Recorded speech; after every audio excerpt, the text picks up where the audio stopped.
हमारे सैनिकों ने शहादत दे दी, उनके सर कट गए। और आपको पता होगा अभी जब सरकार बदली तो एक सैनिक भूल करके वो पानी में वो क्या सुरक्षा कर रहा था, तो तैरता तैरता तैरता तैरता वो पाकिस्तान में चला गया। वो पाकिस्तान सीमा में चला गया तो आपको पता है क्या हुआ? वो सैनिक वापस आया, जिंदा आया हूं, मरा हुआ नहीं। इधर एक तरफ वो सरकार थी जिसमें 5 सैनिकों के सर हमारे देश में आके काट के ले गए, इधर ये सरकार बदली तो वो सैनिक गया पाकिस्तान में और वापस जिंदा लौट करके आया। तब मैं कहता हूं कैसे लौट करके आया, सुनिएगा। इसीलिए तो नापाक पाक के मुख से हटा मुखौटा है, इसीलिए तो नापाक पाक के मुख से हटा मुखौटा है। पहली बार हमारा सैनिक सर लेकर वापस लौटा है, पहली बार हमारा सैनिक सर लेकर वापस लौटा। और क्या क्या हुआ इस सरकार में?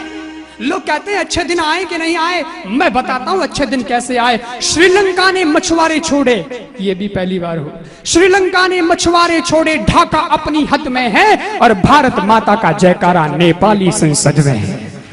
अब नेपाल भी हमारे साथ।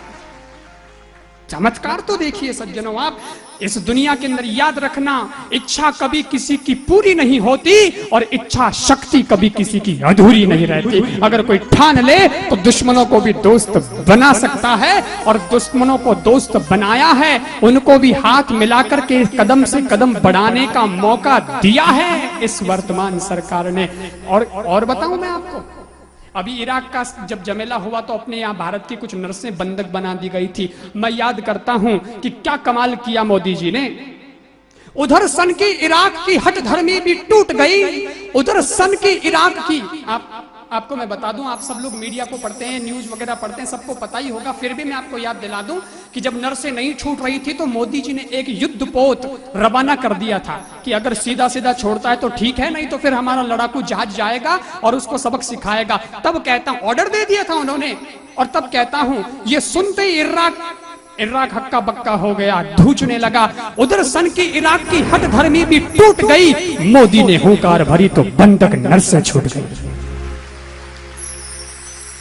और सुनिएगा, एक ड्रैगन चीन चाइना सबको खा जाऊंगा, सबको खा जाऊंगा, एक रट लगा करके बैठा है। लेकिन तब कहता हूं कि चीन की हालत क्या हुई। अभी क्या है कि मोदी जी भूटान गए थे, सब गए थे, अमेरिका गए उससे पहले, तो वो सब यात्राएं उन्होंने की। और भूटान में जाना भी बड़ा मामला गड़बड़ था। मनमोहन जी जाने वाले थे, लेकिन उनको चीन ने धमकाया, चुपचाप सरदार जी बैठ जाओ नहीं तो हालत खराब कर दूंगा। मनमोहन जी ने दौरा ही रद्द कर दी, गए नहीं, और इधर मोदी जी जाके आए। तब मैं कहता हूं वो देखो वो चर्चाएं चर्चित है चीनी चौपालों पर, वो देखो वो चर्चाएं चर्चित है चीनी चौपालों पर, और वो देखो नकेले कसदी है भूडोलो भूचालों पर। वो देखो वो चीन कहीं जाने पर धमकाता था, भूटानी राजा को अपना चौकीदार बताता था।